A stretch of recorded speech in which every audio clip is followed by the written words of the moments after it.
നമസ്കാരം. ഞാൻ നന്ദനൻ പിള്ള. എൻ്റെ 11ാമത്തെ വീഡിയോയിലേക്ക് സ്വാഗതം. 1 മുതൽ 6 വരെയുള്ള വീഡിയോ കേരളത്തിലെ സർക്കാർ ഭൂമി, ലക്ഷക്കണക്കിന് വരുന്ന സർക്കാർ ഭൂമി ഏറ്റെടുക്കാൻ കഴിയാത്ത ഭരണ സംവിധാനത്തെ പറ്റിയും, 7 മുതൽ 10 വരെയുള്ള വീഡിയോ കേരള പോലീസിൽ IPS എങ്ങനെ സംഘടിപ്പിക്കാം, ഏറ്റവും മോശം പിരിച്ചുവിടൽ 2 പിരിച്ചുവിടൽ നോട്ടീസും കൈക്കൂലിക്ക് ശിക്ഷയും, മേലുദ്യോഗസ്ഥനോട് അപമര്യാദയായി പെരുമാറിയ ഇതിന് ശിക്ഷയും, വിജിലൻസ് കേസുകളും വിജിലൻസ് റിപ്പോർട്ടുകളും അട്ടിമറിക്കുകയും, പോലീസ് ഉദ്യോഗസ്ഥൻ ജോലി ചെയ്ത സ്ഥലങ്ങളിലെല്ലാം നിരവധി സ്ത്രീകൾ ആത്മഹത്യ ചെയ്തു എന്ന് സർക്കാർ തന്നെ രേഖാമൂലം രേഖപ്പെടുത്തിയിട്ടുള്ള ഉദ്യോഗസ്ഥന് IPS കൊടുത്ത ഉൾപ്പെടെയുള്ള കാര്യങ്ങളാണ് 7ാമത്തെ വീഡിയോയിൽ പറഞ്ഞിരുന്നത്. 8, 9, 10 വീഡിയോകൾ വണ്ടിപ്പെരിയാർ കേസിലെ അട്ടിമറി, തേക്കടി ബോട്ട് ദുരന്ത സംഭവവുമായി ബന്ധപ്പെട്ട കേസിൻ്റെ സ്ഥിതിയും, പോലീസ് സൊസൈറ്റി, പോലീസ് ക്യാൻറ്റീൻ തുടങ്ങിയ സ്ഥലങ്ങളിൽ ജോലി ചെയ്ത് സർക്കാർ ഖജനാവിൽ നിന്ന് ശമ്പളം പറ്റുന്ന ഉൾപ്പെടെയുള്ള കാര്യങ്ങളാണ് മറ്റു വീഡിയോകളിൽ പറഞ്ഞിരുന്നത്. ഇന്ന് വ്യത്യസ്തമായൊരു വീഡിയോ ആണ് ചെയ്യുന്നത്. നമ്മുടെ സംസ്ഥാന വിവരാവകാശ കമ്മീഷനെ പറ്റിയാണ്. അത് വിവര നിഷേധ കമ്മീഷനാണോ അതോ താക്കീത് കമ്മീഷനാണോ എന്നുള്ളത് നിങ്ങൾക്ക് ഈ വീഡിയോയിൽ നിന്ന് ഏകദേശം മനസ്സിലാക്കാവുന്നതാണ്. അപ്പോൾ ഞാനെന്തായാലും ഇതിന് വിവരാവകാശ കമ്മീഷൻ എന്ന് പറയുന്നില്ല. ഇന്ത്യൻ ഭരണഘടനയുടെ ആർട്ടിക്കിൾ 19 വിശാലമായ അർത്ഥം പരിഗണിച്ച് ഇന്ത്യയിലെ രാഷ്ട്രീയക്കാരനല്ലാത്ത ഒരു പ്രധാനമന്ത്രി എന്ന് ഞാൻ വിശേഷിപ്പിക്കുന്ന ഡോക്ടർ മൻമോഹൻ സിംഗ്, അദ്ദേഹം ഒരുപക്ഷെ ഇന്ത്യൻ ഭരണഘടന കഴിഞ്ഞാൽ ഇന്ത്യയിൽ ഏറ്റവും കൂടുതൽ മാറ്റങ്ങൾക്ക് വഴിതെളിച്ച ഒരു നിയമമാണ് വിവരാവകാശ നിയമം.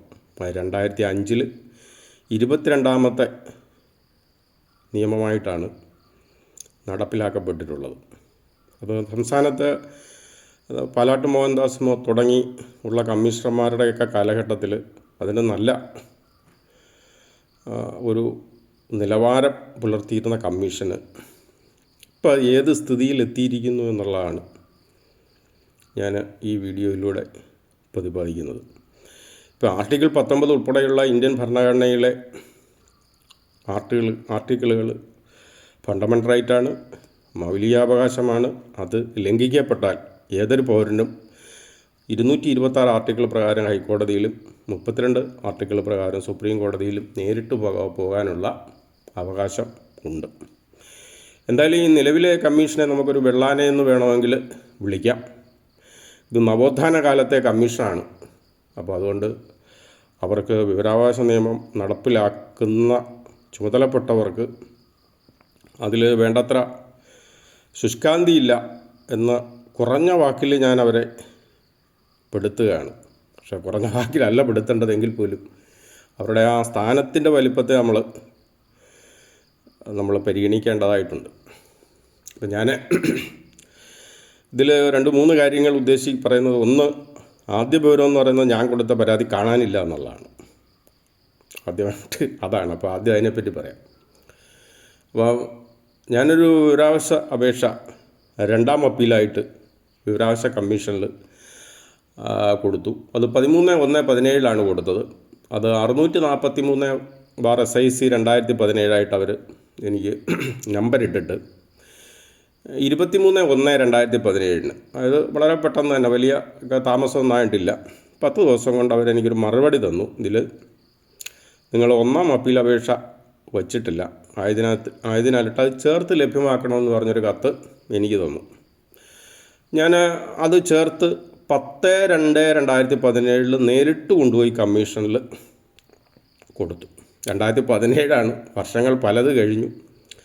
ഒരു മറുപടി ഇത് സംബന്ധിച്ച് കിട്ടാത്തതിനെ തുടർന്ന് ഞാൻ ചില കാര്യങ്ങൾ ചോദിച്ചുകൊണ്ട്, ഞാൻ കൊടുത്ത പല അപേക്ഷകളും മറ്റു കാര്യങ്ങളും ചോദിച്ചുകൊണ്ട് ഞാനൊരു വിവരാവകാശ അപേക്ഷ 9/8/25 വിവരാവകാശ കമ്മീഷനിൽ ലഭ്യമാക്കി.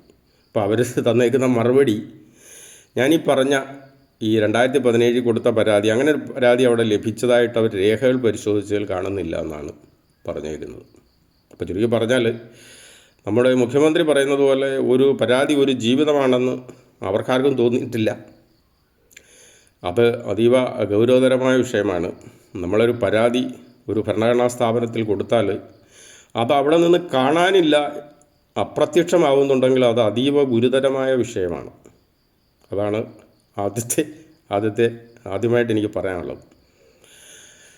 രണ്ടാമതായിട്ട് ഞാൻ പറയാൻ ഉദ്ദേശിക്കുന്നത്, ഞാൻ വിവരാവകാശ കമ്മീഷനിൽ കൊടുത്ത ഒരു പരാതി ഏത് രീതിയിൽ തെറ്റായ വിവരങ്ങൾ ഉൾപ്പെടെ നൽകി നമ്മളെ വിഡ്ഢികളാക്കുന്നു എന്നുള്ളതിൻ്റെ ഒരു തെളിവായിട്ടാണ് ഞാൻ ഈ രണ്ടാമത്തെ വിഷയം ഉന്നയിക്കുന്നത്.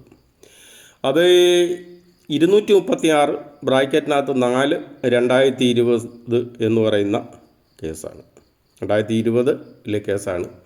അത് പരിഗണിച്ചത് നമ്മുടെ വിവരാവകാശ കമ്മീഷണറായ KM ദിലീപ് അദ്ദേഹം. ഞാനിതിന് രണ്ടാം അപ്പീൽ കമ്മീഷന് കൊടുക്കുന്നത് ഇതിൻ്റെ അപ്പീൽ കമ്മീഷനിൽ കൊടുക്കുന്നത് 7/3/20 ഈ കമ്മീഷന് നമ്മൾ അപേക്ഷ കൊടുത്താൽ എല്ലാവർക്കും അറിയാം, അതിനൊരു ചട്ടപ്പടി കത്ത് മറുപടി നമുക്ക് തരും, കോപ്പി നമുക്ക് തരും, അഡ്രസ്സ് ചെയ്ത് SPIക്ക് ആവശ്യപ്പെട്ട വിവരങ്ങളൊക്കെ കൊടുക്കണമെന്ന് പറഞ്ഞായിരിക്കും തരുന്നത്. അത് 12/6/20 അവിടെ സംഭവിച്ചിട്ടുണ്ട്. ഞാനീ പറഞ്ഞ കേസിൽ ഒരു ചട്ടപ്പടി കത്ത് അവർ കൊടുത്തിട്ടുണ്ട്. അവർ വിവരങ്ങളൊന്നും തന്നില്ല. ഞാൻ പരാതിക്കാരനായ കേസിലെ അട്ടിമറി സംബന്ധിച്ചുള്ള വിവരമാണ് ആവശ്യപ്പെട്ടിരുന്നത്. അങ്ങനെ പരാതിക്കാരനായ കേസിലെ വിവരം നിഷേധിക്കാനായിട്ട് കഴിയില്ല എന്ന് കമ്മീഷൻ്റെ തന്നെ നിരവധി ഉത്തരവുകളുണ്ട്. പരാതിക്കാരൻ അന്വേഷണത്തിൻ്റെ ഭാഗമാണെന്ന് തന്നെ ഹൈക്കോടതി പല കേസുകളിലും, തോമസ് വേഴ്സസ് കേറ്റോ കേരള ഉൾപ്പെടെയുള്ള കേസുകളിൽ ദേവൻ രാമേന്ദ്ര സാറിൻ്റെ ബെഞ്ച് അദ്ദേഹത്തിൻ്റെ തന്നെ വിധിന്യായം ഉള്ളതുമാണ്. എന്തായാലും അതിനുശേഷം ഈ 12/6/20 അയച്ച കത്തിൽ കമ്മീഷൻ ഒരു പരാതി സ്വീകരിച്ച് നമ്പർ ഇട്ടാൽ അതിനർത്ഥം കമ്മീഷൻ ആ അപേക്ഷ പരിഗണിക്കുന്നു എന്നുള്ളതാണ്. 12/6/20 കത്തിൽ ഇവർ കണ്ടെത്തിയില്ല, ഇതിൽ ഒന്നാം അപ്പീൽ കൊടുക്കാതെയാണ് നമ്മൾ കമ്മീഷന് നേരിട്ട് പരാതി കൊടുത്തിട്ടുള്ളതാണ്. അവർ ചട്ടപ്പടി കത്ത് കൊടുത്തു, ചട്ടപ്പടിയായിട്ടൊരു മറുപടിയും കിട്ടി. അപ്പോൾ ഇത് കഴിഞ്ഞ് പിന്നെ കമ്മീഷനിൽ നമുക്കൊരു വിവരം കിട്ടുന്നത് 4-5 വർഷം കഴിഞ്ഞ 16/8/24 ഒരു തീയതി വെച്ചൊരു കത്ത് കിട്ടുന്നു. ഇങ്ങനെയൊരു പരാതി നിങ്ങൾക്ക് ഇപ്പോൾ നിലവിലുണ്ടെങ്കിൽ 10/7/24 മുമ്പ്, എത്ര വർഷം കഴിഞ്ഞാണെന്ന് നമ്മൾ മനസ്സിലാക്കണം. 21 കഴിഞ്ഞ് 22 കഴിഞ്ഞ് 23 കഴിഞ്ഞ് 24, 4 വർഷം കഴിഞ്ഞാണ് കത്ത് തരുന്നത്. നിങ്ങൾക്ക് പരാതി ഉണ്ടെങ്കിൽ കമ്മീഷനെ അറിയിക്കണം. ഈ നോട്ടീസ് വിവരാവകാശ നിയമം മൊത്തം ഞാൻ പരിശോധിച്ചു. ഇങ്ങനെ ഒരു നോട്ടീസ് തരാൻ കമ്മീഷന് യാതൊരുവിധമായ അധികാരവും വിവരാവകാശ നിയമപ്രകാരം കാണുന്നില്ല. അപ്പോൾ നിയമവിരുദ്ധമായൊരു ഉത്തരവാണെങ്കിൽ പോലും ഞാനതിന് പ്രതികരിച്ചു. എനിക്ക് പരാതി നിലവിലുണ്ട്, അതിനാൽ കമ്മീഷൻ ഇത് അടിയന്തരമായിട്ട് പരിഗണിക്കണം എന്ന് പറഞ്ഞൊരു കത്ത് കൊടുത്തു. അപ്പോൾ ഈ കത്ത് തരുമ്പോഴും ഇവർ പറഞ്ഞിട്ടില്ല, നിങ്ങളെ ഒന്നാം അപ്പീൽ തരാത്തതുകൊണ്ട് ഈ അപേക്ഷ കമ്മീഷന് പരിഗണിക്കാൻ കഴിയില്ല എന്ന് അവർ പറഞ്ഞിട്ടില്ല. പിന്നീട് ഇതിനകത്ത് മൂന്നാമതൊരു കത്ത് വരുന്നത് 29/10/24 അതിൽ ഈ കേസ് 19/11/24 ഹിയറിങ്ങിന് വച്ചിട്ടുണ്ട് എന്നായിരുന്നു പറഞ്ഞിരുന്നത്. അത് പ്രകാരം കമ്മീഷൻ ആസ്ഥാനത്ത് ഞാനെത്തി. പക്ഷേ വിവരം അന്ന്, അതായത് അപേക്ഷാകാലത്തെ SPIO ഹാജരായില്ല. ഇപ്പോഴത്തെ SPIO ഹാജരായി. പ്രത്യേകിച്ച് തീരുമാനങ്ങളൊന്നും പറഞ്ഞില്ല. പറയാതെ ചില ഒബ്ജക്ഷൻസ് SPIO പറഞ്ഞെങ്കിൽ ഞാനത് രേഖകൾ ഉണ്ടാവാൻ സാധ്യതയുള്ള സ്ഥലങ്ങൾ ഇന്നതാണെന്ന് കൃത്യമായിട്ട് പറഞ്ഞതോടുകൂടി കമ്മീഷൻ കൃത്യമായിട്ട് കാര്യങ്ങളൊന്നും പറഞ്ഞില്ല. പക്ഷെ പിന്നെ ഞാൻ 6-7 മാസം വെയിറ്റ് ചെയ്തു. എന്തെങ്കിലും ഒരു ഉത്തരവ്, കമ്മീഷൻ ഒരു കേസ് കയറി ചെയ്തതാണല്ലോ, എന്തെങ്കിലും ഒരു ഉത്തരവ് കിട്ടുന്നത് നോക്കാമെന്ന് വിചാരിച്ചിങ്ങനെ നോക്കിയിരുന്നു. നമ്മൾ ഈ മഴ കാത്തിരിക്കുന്ന പോലെ വേനലിൽ ഒരു സംഭവം ഉണ്ടായില്ല. അതിനെ തുടർന്ന് 25-ന് ഞാൻ കമ്മീഷന് ഒരു കത്ത് കൊടുത്തു. ഞാനതിൽ കമ്മീഷനെ നിശിതമായി വിമർശിച്ചുകൊണ്ടാണ് കത്ത് കൊടുത്തത്. നിങ്ങൾക്ക് തീരുമാനമെടുക്കാൻ കഴിവും പ്രാപ്തിയും ഇല്ല എങ്കിൽ അവിടെ ഇരുന്നിട്ട് അർത്ഥമില്ല എന്നുള്ള രീതിയിൽ തന്നെ കാര്യങ്ങൾ പറഞ്ഞുകൊണ്ടൊരു കത്ത് 5/7/25 കൊടുത്തു. ഈ 5/7/25 കത്ത് കിട്ടിയ ശേഷം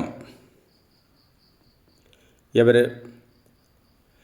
13/6/25 ശേഷം 13/6/25 തീയതി വെച്ചൊരു ഉത്തരവ് ചട്ടക്കൂട്ടി കാട്ടിക്കൂട്ടി എന്ന് പറഞ്ഞാൽ, അല്ലെങ്കിൽ അത് ഉത്തരവുണ്ടാക്കി. അങ്ങനൊരു ഉത്തരവുണ്ടാക്കിയിട്ട് എനിക്ക് ഈ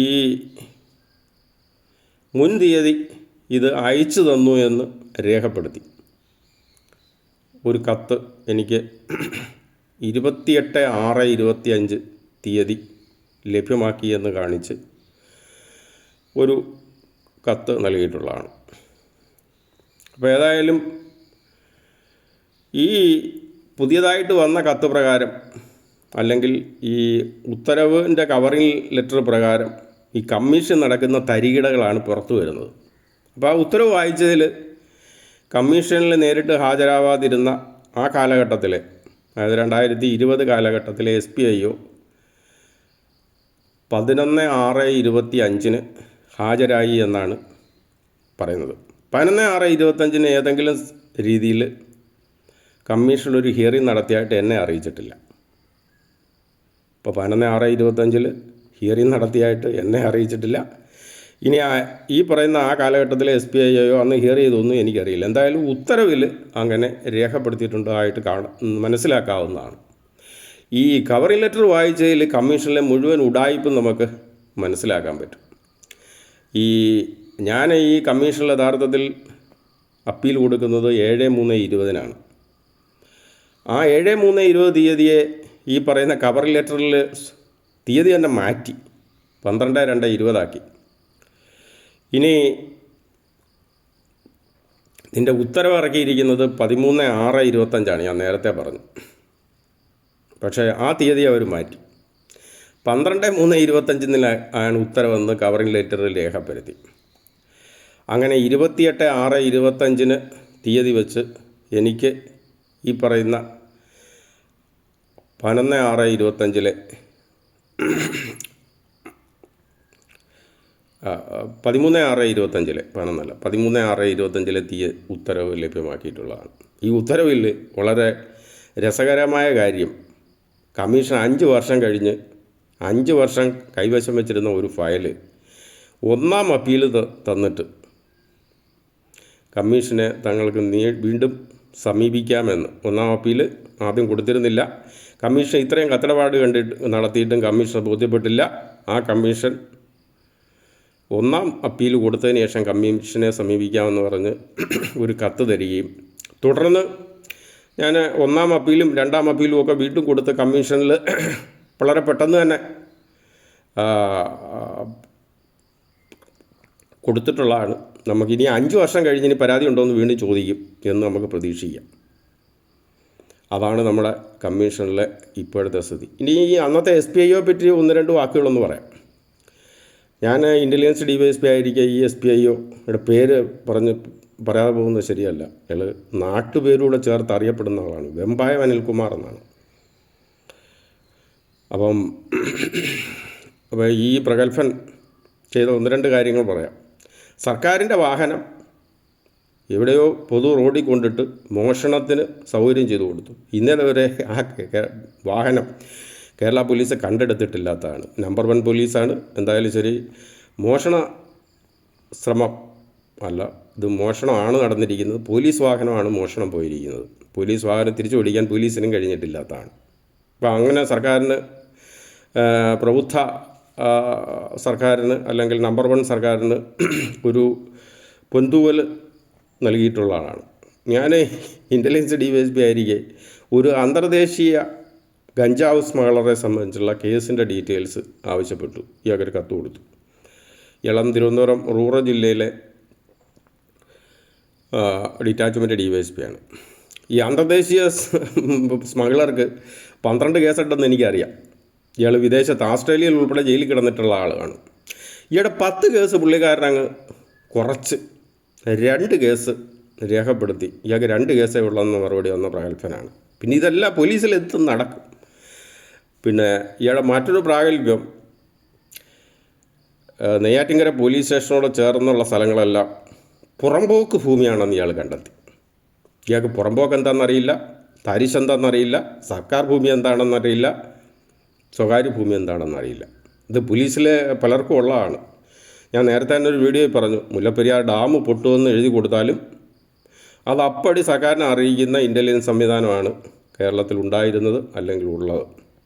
കാരണം ഡാം പൊട്ടാമെന്ന് പറയാൻ ഈ എഴുതി തന്ന DYSPക്ക് കോമ്പിറ്റൻസി ഉണ്ടോ, ഇത് പറയാൻ ഇയാൾക്ക് എന്താണ് യോഗ്യത എന്നുള്ളത് അന്വേഷിച്ചിട്ടില്ല. ഞാൻ തന്നെ പറഞ്ഞിട്ടുണ്ട്, ഡാം പൊട്ടുമെന്ന് എന്നോടും ചോദിച്ചിരുന്നു. ഡാം പൊട്ടുന്ന സംബന്ധിച്ചുള്ള സാങ്കേതിക വിദ്യയോ അതല്ലെങ്കിൽ അത് പറയാനുള്ള അക്കാഡമി യോഗ്യതയോ എനിക്കില്ല എന്ന് ഞാൻ കമ്മീഷനെ അറിയിച്ചിട്ടുള്ളതുമാണ്. അപ്പോൾ എന്തായാലും ശരി, ഇതിനകത്ത് നമുക്ക് മനസ്സിലാക്കേണ്ടത് രഹസ്യ മീറ്റിങ്ങൊക്കെ നടത്തുന്നത് ആർക്ക് വേണ്ടിയാണ് സർക്കാർ ഈ പറയുന്ന കമ്മീഷൻ എന്നുള്ളതാണ്. ഒരു പരാതിക്കാരനെ അറിയാതെ രഹസ്യ മീറ്റിംഗ് നടത്തിയൊന്നും നമുക്കറിയില്ല. കാരണം അയാൾ ഹാജരായതായിട്ട് പിന്നെ എഴുതി വച്ചിരിക്കുന്നു, 2 തീയതി പിന്നെ വെളിയിൽ മീറ്റിംഗ് നടത്തിയായിട്ട് എഴുതി വച്ചിരിക്കുന്നു. പിന്നെ അയാളുടെ ആഗ്രഹപ്രകാരം ആയിരിക്കാം ഈ അപേക്ഷ തിരിച്ചയച്ചതെന്ന് നമുക്ക് പ്രതീക്ഷിക്കാം. അതാണല്ലോ നമ്മുടെ സിസ്റ്റത്തിൽ മൊത്തത്തിൽ നടന്നു വരുന്നത്. ഇത് ഇങ്ങനൊരു പരാതി രണ്ടാമതയച്ച കമ്മീഷനിൽ ഞാൻ ചോദിച്ച വിവരാവകാശത്തിൽ കുറച്ച് കൂടുതൽ വിവരങ്ങൾ ഞാൻ ആവശ്യപ്പെട്ടിരുന്നു. ഈ വിവേകാനന്ദൻ എന്ന് പറയുന്ന ഒരു കമ്മീഷണറുണ്ട്. അദ്ദേഹം തൃശ്ശൂരൊരു മീറ്റിങ്ങിൽ ഞാനും പങ്കെടുത്തിരുന്നു. ഞാൻ അന്ന് ഈ വിഷയം, അതായത് അവിടുത്തെ ഫയലുകൾ കാണാനില്ല എന്നുള്ള കാര്യം അദ്ദേഹത്തിൻ്റെ ശ്രദ്ധയിൽപ്പെടുത്തിയിരുന്നു. അദ്ദേഹം അതിനോടൊന്നും പിന്നെ ഏതെങ്കിലും രീതി പ്രതികരിക്കാനോ അതല്ലെങ്കിൽ അതിന് വേണ്ട വിധത്തിൽ എന്താണെന്ന് ശ്രദ്ധിക്കാനുള്ള താല്പര്യമൊന്നും അദ്ദേഹം ഉണ്ടായില്ല. അദ്ദേഹം അന്ന് പറഞ്ഞൊരു കാര്യമുണ്ട്, വളരെ രസകരമാണ്. സംസ്ഥാനത്തെ KSEBയിൽ ഏതാണ്ട് 10ഓളം ഒരു വിവരാവകാശം വന്നതിൽ അദ്ദേഹം വളരെ പാടുപെട്ട് ലഭ്യമാക്കിയൊരു ഇൻഫർമേഷനാണെന്ന് അദ്ദേഹം പറയുന്നത്. 10ഓളം പേര് 10ാം ക്ലാസ് പാസ്സാവാത്ത അസിസ്റ്റൻറ്റ് എഞ്ചിനീയർമാരുണ്ടെന്നും അവർ 1 ലക്ഷം രൂപയോളം ശമ്പളം വാങ്ങിക്കുന്നുണ്ടെന്നും ഏതാണ്ട് 30ലധികം ഓവർസിയർമാരുണ്ട്, അവർ 1,35,000 മറ്റു രൂപ ശമ്പളം വാങ്ങിക്കുന്നുണ്ടെന്നും ഇത് സംബന്ധിച്ചുള്ള വിവരാവകാശത്തിൽ അദ്ദേഹം ഇങ്ങനെ വിവരം തേടിക്കൊടുത്തു എന്ന് അദ്ദേഹം പറയുകയുണ്ടായി. പക്ഷേ ഇതൊന്നും നമ്മുടെ കമ്മീഷന് ബാധകമല്ല. കാരണം ഞാൻ ഈ കൊടുത്ത കണ്ടില്ല എന്നൊക്കെ പറയുന്ന വിവരാവകാശ അപേക്ഷയോടൊപ്പം തന്നെ ഞാൻ കമ്മീഷനിൽ നടക്കുന്ന തരികിടകൾ ചിലത് അവരോട് ചോദിച്ചു. നമുക്കറിയാം, നമ്മുടെ ഇന്ത്യയിലെ പരമോന്നത കോടതിയായ സുപ്രീം കോടതി പോലും അവിടെ നടക്കുന്ന ഹിയറിങ്ങുകൾ ഒരു പൗരന് റെക്കോർഡ് ചെയ്യുന്നതിനും അത് ഷെയർ ചെയ്യുന്നതിനോ യാതൊരു ബുദ്ധിമുട്ടും ഇല്ല. ഇക്കാര്യം അവർ തന്നെ അത് വെളിപ്പെടുത്തിയിട്ടുള്ളതാണ്. കാരണം അങ്ങനെ വേണം എന്നുള്ളതാണ്. സുതാര്യതയുടെ പേരിലാണ് ഈ കമ്മീഷൻ നിലയിൽ വന്നേക്കുന്നത്. ഇവർ സുതാര്യതയെ ഒട്ടും ഇഷ്ടപ്പെടുന്നില്ല എന്നതിൻ്റെ തെളിവാണ് ഞാൻ ചോദിച്ച ചില വിവരാവകാശ, ഞാനീ പറയുന്ന 9/8/25 കൊടുത്ത വിവരാവകാശ അപേക്ഷയിൽ ഞാനീ പറയുന്ന ഞാൻ കൊടുത്ത ചില പരാതികൾ കൂടാതെ തന്നെ ചില വിവരങ്ങൾ ആരാഞ്ഞിരുന്നു. ഒന്ന്, കമ്മീഷനിൽ ഹിയറിംഗ് നോട്ട് തയ്യാറാക്കുന്നുണ്ടോ? നമ്മളെ വിളിച്ച് ഇവർ ചില കാര്യങ്ങൾ കേൾക്കുന്നുണ്ടല്ലോ, എതിർകക്ഷിയും കേൾക്കുന്നുണ്ട്. അപ്പോൾ ശരിക്കും അത് രേഖപ്പെടുത്തപ്പെടണം. കോടതി നടപടികളിൽ അത് കോസി ജുഡീഷ്യൽ ആയ ഒരു പ്രവൃത്തിയുടെ ഭാഗമാണ്. സ്വാഭാവികമായിട്ടും അത് രേഖപ്പെടുത്തേണ്ട വരും. പക്ഷേ കമ്മീഷനിൽ ഈ കാര്യത്തിൽ ഒരു കൃത്യമായ മറുപടി തന്നു, എന്തായാലും രേഖപ്പെടുത്തുന്നില്ല. കാരണം ഞാൻ പങ്കെടുത്ത മിക്ക മീറ്റിങ്ങുകളിലും ഇവർ ഈ പറയുന്ന ഈ ഹിയറിങ്ങിന് വിരുദ്ധമായിട്ടാണ് ഉത്തരവിറക്കുന്നത്. മുഖ്യ വിവരാവകാശ കമ്മീഷൻ അങ്ങനെ ഉത്തരവിറക്കി എൻ്റെ ശ്രദ്ധയിൽപ്പെട്ടിട്ടുണ്ട്. ഞാനതിന് പിന്നെ ഒരു കത്തും പിന്നീട് നൽകിയിരുന്നു.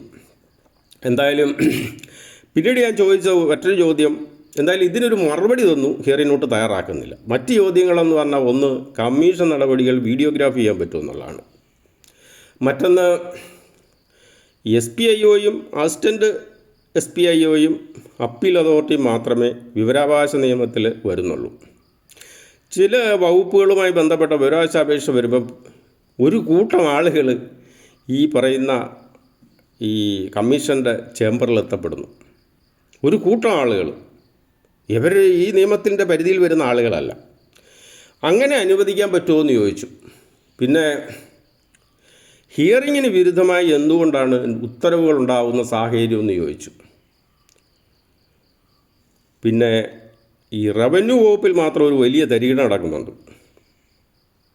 അത് പിന്നെ CRPCക്ക് പോലും വിരുദ്ധമായിട്ടാണ് നടക്കുന്നത്.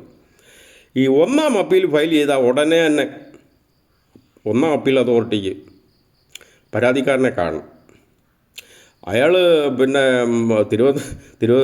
പാറശാല താമസിക്കുന്ന ആളായാലും എറണാകുളത്താണ് നമ്മൾ അപേക്ഷ കൊടുത്തതെങ്കിൽ അവർ വിളിപ്പിക്കും.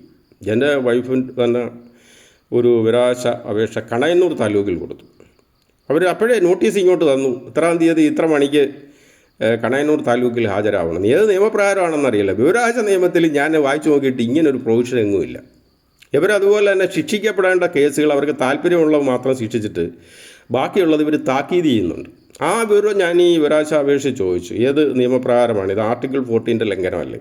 അപ്പോൾ ഇതിനൊന്നും ഒരു മറുപടി തരാൻ കമ്മീഷൻ തയ്യാറാവുന്നില്ല. നമ്മുടെ ഈ വിവേകാനന്ദൻ അദ്ദേഹം പറഞ്ഞതുപോലെ മറ്റു വകുപ്പുകളിൽ നിന്ന് വിവരങ്ങൾ ശേഖരിച്ച് നൽകുന്നതിനുള്ള ശുഷ്കാന്തിയോ താല്പര്യമോ വിവരാവകാശ കമ്മീഷൻ അവരുടെ ഓഫീസിൽ നടക്കുന്ന പ്രവർത്തനങ്ങളിൽ തരാൻ താല്പര്യപ്പെടുന്നില്ല. അതിന് ഏറ്റവും പ്രധാനപ്പെട്ട നമ്മൾ ശ്രദ്ധിക്കേണ്ടത് ഈ ചോദ്യങ്ങളെല്ലാം അവർ മറുപടിയിൽ ഇങ്ങനെയാണ് രേഖപ്പെടുത്തിയിരിക്കുന്നത്.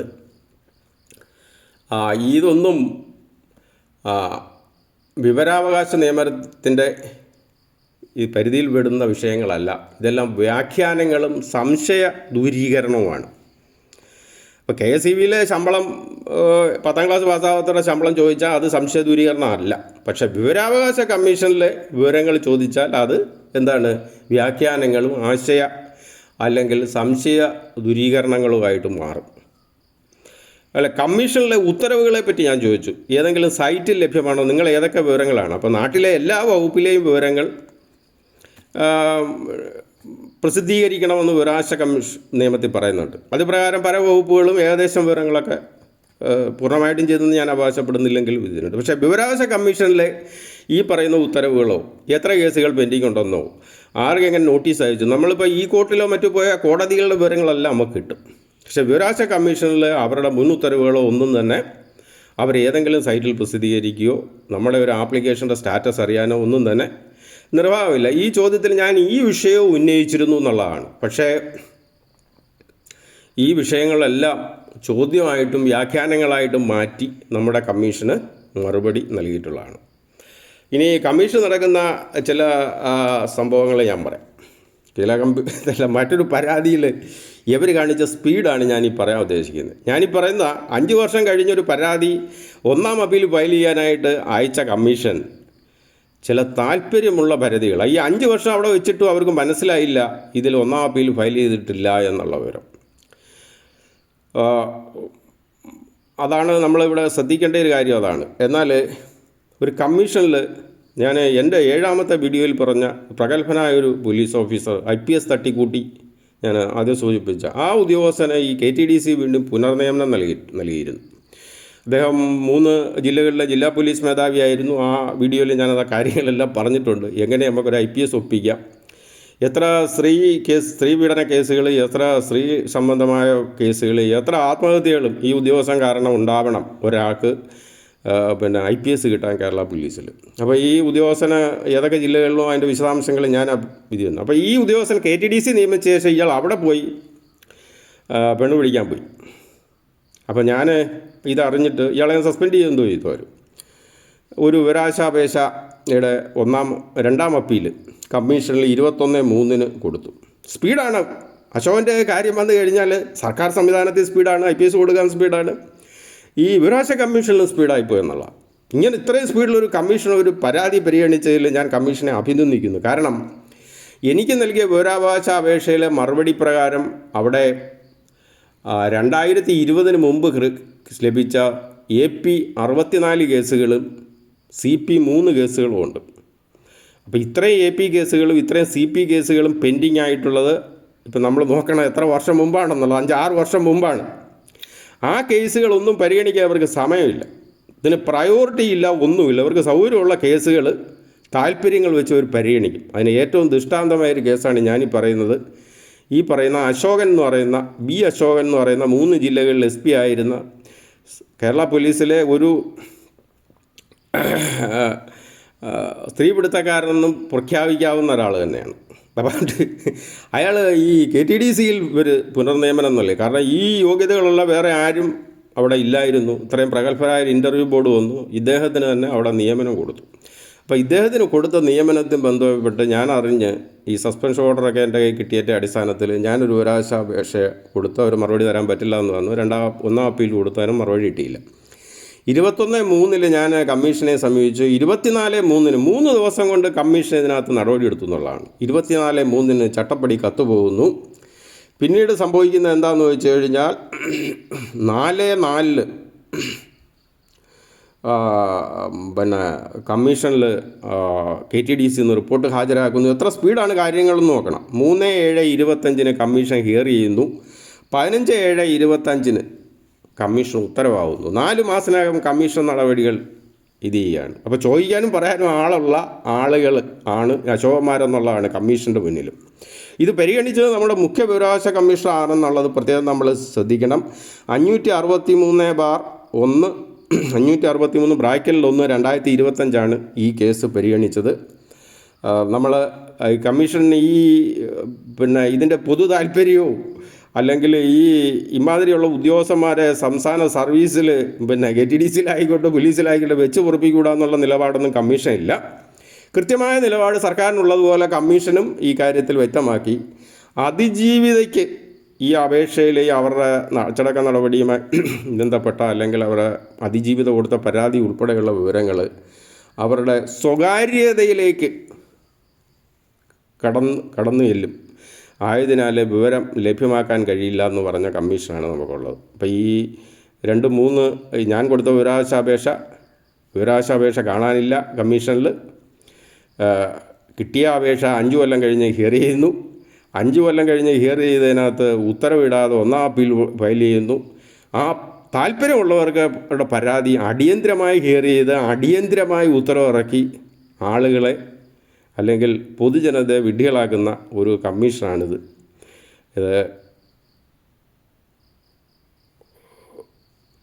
ഇതിൽ കൂടുതലായിട്ട് നമ്മുടെ ഒരു ഭരണഘടനാ സ്ഥാപനത്തെപ്പറ്റി പറയുന്നത് നോട് യോജിക്കാത്തതിനാൽ കൂടുതൽ ഒന്നും പറയുന്നില്ല. അടുത്ത വീഡിയോ ആയിട്ട് വീണ്ടും കാണാം. നന്ദി, നമസ്കാരം.